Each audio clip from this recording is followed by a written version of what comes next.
Rashed education টিভির পক্ষ থেকে সম্মানিত ভিউয়ার্স ভাই ও বোনদের জানাই আন্তরিক শুভেচ্ছা অভিনন্দন। সম্মানিত ভিউয়ার্স, আজকের আলোচ্য বিষয় পঞ্চম গণবিজ্ঞপ্তির ভিরুল ফর্ম পূরণ সম্পর্কিত পর্ব নং 2 এর অংশ, অর্থাৎ আমরা মোট 20টি প্রশ্নে ভিরুল ফর্ম পূরণ সম্পর্কিত বিষয়গুলো জানিয়ে দিলাম। তার 12টি প্রশ্ন প্রথম পর্বে শেষ হয়ে গেছে। যারা প্রথম পর্বটি দেখে নিন, দয়া করে রাশেদ এডুকেশন টিভিতে প্রথম পর্বটি দেখে নেবেন। তো রাশেদ এডুকেশন টিভির দ্বিতীয় পর্বে আপনাদের 13 থেকে 20টি প্রশ্ন থাকবে এবং এই পর্বে আমরা বিস্তারিত আলোচনা করে ভিরুল ফর্ম পূরণ সম্পর্কিত প্রশ্নটি শেষ করব। তো সম্মানিত ভিউয়ার্স, প্রশ্ন নম্বর 13, পর্ব নম্বর হলো 2, বলছে যে ভিরুল ফর্ম পূরণে নতুন ছবি দেওয়া যাবে কি? ভিরুল ফর্ম পূরণে নতুন কিংবা পুরাতন যে কোনো ছবি আপনি ব্যবহার করতে পারবেন, সেক্ষেত্রে আপনার কোনো ধরনের সমস্যা নেই।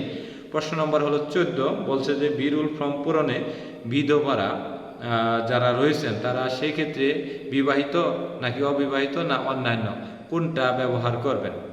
তো বিধবা যারা রয়েছেন তারা ইচ্ছা করলে অবিবাহিত পূরণ করতে পারেন, আবার যদি ইচ্ছা করেন অন্যান্য দিতে পারেন, তবে অন্যান্য দেওয়াটাই ভালো।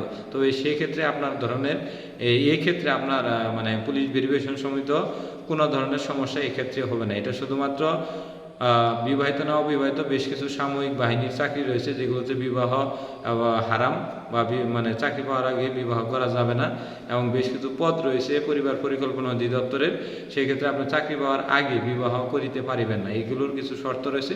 সেক্ষেত্রে এটা অত্যন্ত গুরুত্বপূর্ণ। তবে শিক্ষক হওয়ার ক্ষেত্রে অবিবাহিত থাকেন, বিবাহিত থাকেন কিংবা আপনার বিধবা থাকেন, সেক্ষেত্রে কোনো ধরনের সমস্যা নেই। তারপরে প্রশ্ন নম্বর হলো 15, বলা হয়েছে কোনো তথ্য গোপন করলে সুপারিশ কি বাতিল করতে পারবেন টিআরসি? জি, আপনি একটি তথ্য গোপন করে যদি আবেদন করেন সেক্ষেত্রে আপনাকে বাতিল করতে হবে। তথ্য গোপন বলতে কি? যেমন আপনি আপনার বড় ধরনের ফৌজদারি অপরাধযুক্ত মামলা রয়েছে, তো আপনি তথ্য গোপন করলেন, গোপন করে পুলিশ ভেরিফিকেশনের সময়ও কিছু টাকা পয়সা দিয়ে দিলাম, পরবর্তী কোনো একটি সময়ে আপনার বিষয়টি স্পষ্ট আকারে ধরা পড়লো কোনো সাংবাদিকে, তো সেক্ষেত্রেও আপনাকে চূড়ান্ত সুপারিশ করার পরও আপনি যদি চাকরি করেন, চাকরি অবস্থায় আপনাকে এনটিআরসি বাতিল করে দিতে পারবে। সেক্ষেত্রে এনটিআরসির এটা অধিকার রয়েছে বা এনটিআরসির যে নীতিমালা রয়েছে সেখানে বলা রয়েছে। তাই কোনো মোতাবেক ফৌজদারি অপরাধ করে কোনো তথ্য গোপন করা যাবে না।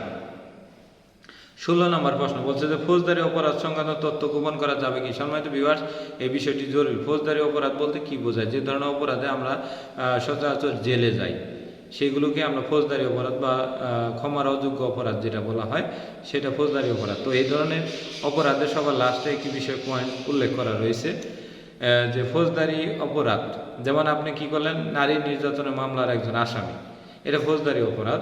আপনি 325 ধারার মামলার একটি আসামি, 307 ধারার মামলার আসামি, তারপরে 302 ধারা হত্যা মামলা আসামি বা যৌতুক বা নারী নির্যাতন বা বিভিন্ন মামলা রয়েছে, মারামারি বা যে কোনো মামলা, রাষ্ট্রদ্রোহ মামলা রয়েছে, এ ধরনের মামলার তথ্য গোপন করা যাবে না। কারণ আপনার যখন পুলিশ ভেরিফিকেশন হবে, হওয়ার সময় আপনার যে এনআইডি কার্ড বা অন্যান্য কার্ড রয়েছে, এই কার্ডে আপনার এখন যে মামলাগুলো হচ্ছে এগুলো সব অনলাইন হয়ে যায়। অর্থাৎ আপনি যদি কোনো কারণে হাজিরা দেন কিংবা আপনি মামলা করেন, সেই তথ্যটাও ওনারা যে জেলা পুলিশ সুপারের কার্যালয় ওইখান থেকে জানতে পারবে। তাই তথ্য গোপন করে আপনি কোনো আবেদন করে আপনার কোনো লাভ হবে না, বরঞ্চ তথ্য গোপন করার কারণে পরবর্তীতে আপনার চাকরিতে কোনো সমস্যা হবে কিংবা পুলিশ আপনার কাছে অতিরিক্ত টাকা দাবি করতে পারে যদি পুলিশ অসৎ থাকে।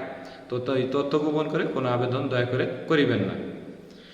নাম্বার হলো 17, বলছে যে ভিরুল ফর্ম পূরণে পিতার পেশা সম্পর্কে বলুন। অর্থাৎ আমার পিতা কৃষক, তো কৃষি কাজ করে, ধান পাট চাল আখ সংগ্রহ করে বিক্রি করে, এগুলো হলো পিতার পেশা। যেমন উনি ব্যবসা করে, ব্যবসা কী করে, উনি কাপড় বিক্রি করে, কাপড় ক্রয় করে, কাপড় মুনাফা এ যাবতীয় বিষয়গুলো দিয়ে দিবেন। এই ক্ষেত্রে তেমন কিছুই নয়।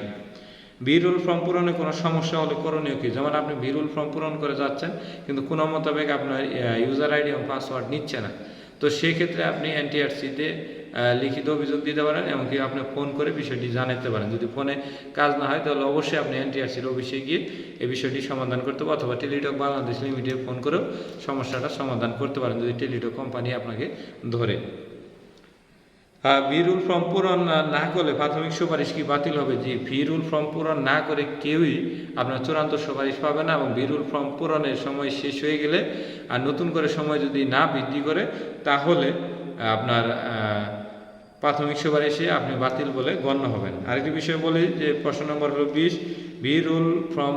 প্রশ্ন নম্বর 20-এ বলা হয়েছে যে বি রুল ফর্ম পূরণের যে সময়টি দেওয়া রয়েছে এই সময়ের পরে কি আর নতুন করে সময় দিবে কি?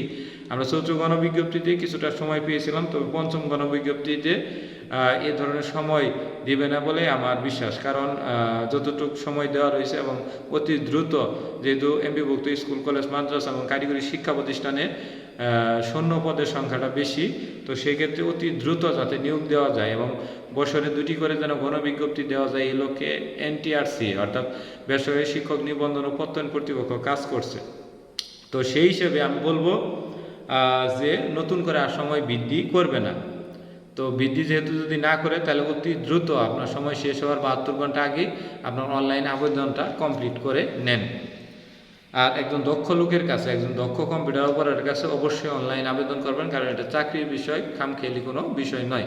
আপনার উপজেলায় না থাকলে নিকটস্থ উপজেলা বা আশেপাশের উপজেলা বা জেলাতে গিয়ে হলেও আপনি ভালো একজন দক্ষ কম্পিউটার অপারেটর দিয়ে এই আবেদনটি দয়া করে করিয়ে নিন।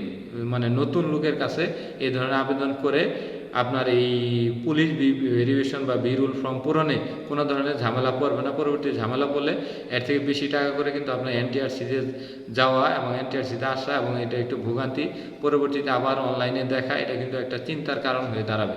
তাই অত্যন্ত ধীরে স্থিরে এবং সুস্পষ্টভাবে যেটা না বুঝবেন সেটা আরেকজনকে জিজ্ঞাসা করে, যারা করেছে বা চৌদ্র গণবিজ্ঞপ্তিতে সুপারিশপ্রাপ্ত হয়েছে তাদের বি রুল ফর্ম পূরণের কপি থাকলে তো সেই কপিটা নিয়ে আবেদন করবেন। তারপরে বলা হয়েছে, সর্বশেষ প্রশ্ন বলা হয়েছে বি রুল ফর্ম পূরণ পরবর্তী ধাপ কি?